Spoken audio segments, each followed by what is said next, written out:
ये जो एमटीएस का आपका आया है वैकेंसी, ठीक है, तो इस एमटीएस में कुल मिलाकर 11,000 प्लस वैकेंसी आपकी होने वाली है। इसके पहले कभी इतनी वैकेंसी आती नहीं थी।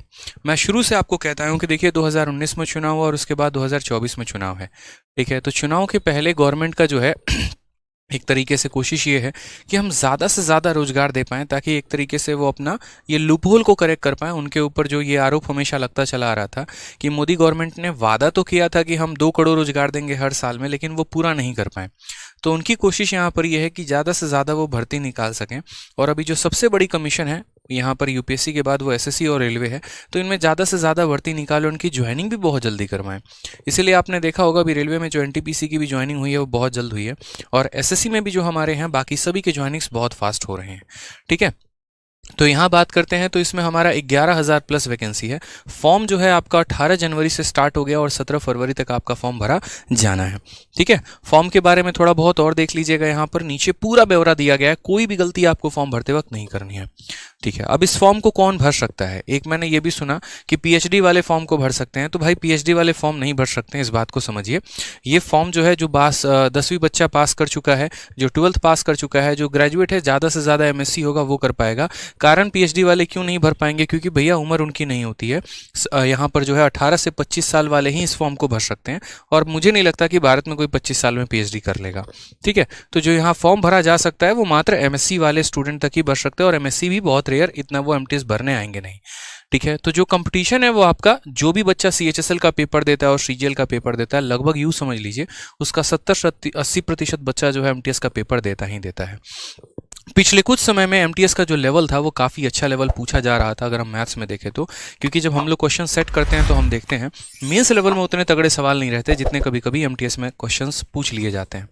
हालांकि एसएससी की बहुत अच्छी एक पहल है, मैं शुरू से कह रहा हूँ कि आपका जो ये कोशिश है ये पूरा का पूरा सीईटी में लेकर आना है। अभी मैं आपको आज ही के दिन एक और बात अनाउंस कर देता हूँ कि देखिए सीजीएल चेंज हो गया, सीएचएसएल चेंज हो गया, एमटीएस चेंज हो गया, अगली बारी किसकी है? सीपीओ की, ठीक है। तो अगली बारी जो है मेरे भाई वो सीपीयू की है, और सीपीयू भी यहाँ पर क्या होगा, तुरंत ही अपने आप को इस पैटर्न पर बदल के लेकर आएगा। क्योंकि यहाँ पर मुझे नहीं लगता कि इस तरीके से जो ये अभी पैटर्न चल रहा है वो बहुत सही है कि इंग्लिश का अकेले 200 नंबर का मेंस लेकर उसके बाद जो है वहाँ पर आपको क्वालिफाई करवाना। तो इंतज़ार कोई बहुत बड़ा नहीं है, हालांकि इंग्लिश भी बहुत जल्द अपने लेवल पर आने वाला है। जो 200 नंबर का हमारा इंग्लिश होने वाला था वो भी अपने लेवल पर आ जाएगा, और ऐसा आएगा कि यहाँ पर बाकी सब्जेक्ट को भी इक्वल वेटेज देके मेंस में वैल्यू दी जाएगी। बात यहाँ पर सब्जेक्ट की लड़ाई नहीं है, बात यहाँ पर कैंडिडेट की भलाई के बारे में बात है कि यहाँ पर एक कैंडिडेट कैसे अब सिलेक्शन ले सकता है। जिस तरीके से हमारा पैटर्न बदला है और जिस तरीके से यहाँ पर रुझान आए हैं, ठीक है, एक तरीके से, तो अब यहाँ पर हम कैसे सिलेक्शन ले पाएंगे। अगर मैं मानो कि एक स्टूडेंट हूँ, 10वीं पास मैंने किया है, तो मेरा एमटीएस में सिलेक्शन कैसे हो सकता है, ठीक है, और क्या क्या जो मेजर चेंजेस हैं, हम सारी बातें करेंगे अगले 5 मिनट में, मैं आपको पूरा क्लियर अप करूंगा।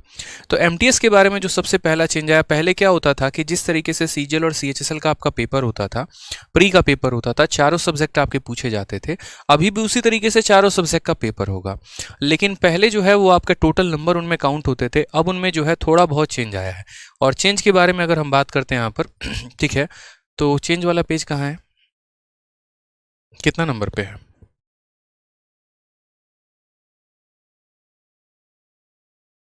ये रहा आपका चेंज वाला, ठीक है। तो चेंज वाले में आपका ये हो गया है कि जैसे अब 2 सेशन होने वाले हैं, एक सेशन 1 होगा और एक सेशन 2 होगा।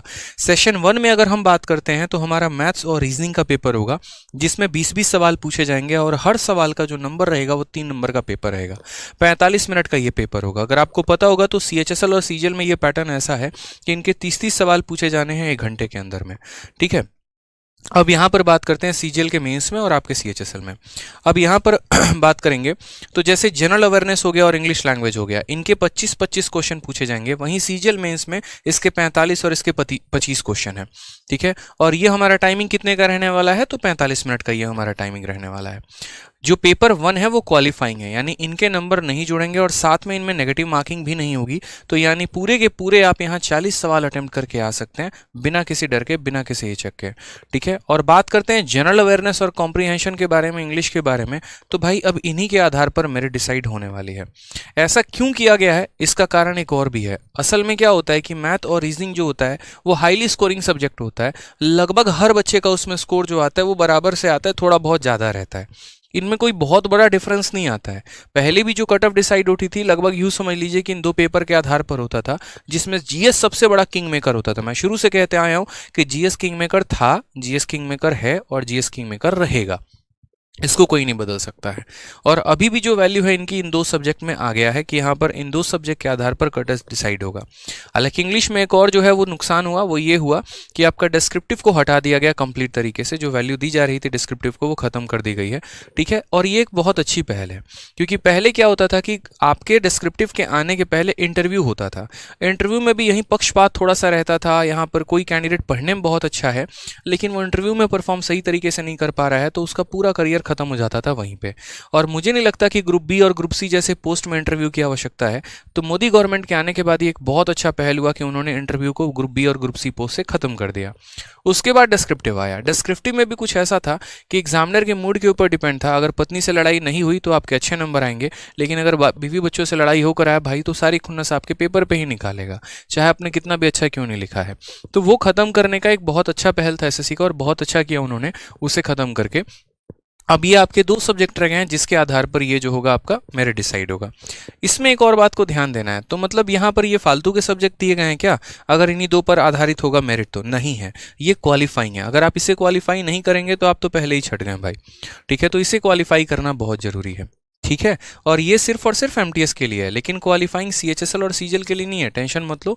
वहां पर अभी भी मैथ्स और आपका रीजनिंग का वही रोल है जो पहले था, तो ये बहुत इंपॉर्टेंट है। इतना जो सिलेबस है आपका वो दिया गया है। इसके बाद जैसे मान लीजिए फिजिकल टेस्ट होगा और वो उन लोगों के लिए होगा जो हवलदार की तैयारी करेंगे। उसके बारे में यहाँ पर पूरा जानकारी है कि 1600 मीटर 15 मिनट में भागना है और ये सारी बातें यहाँ दे रखी है। ठीक है, तो ये सारी आपका जो है वो नोटिफिकेशन है।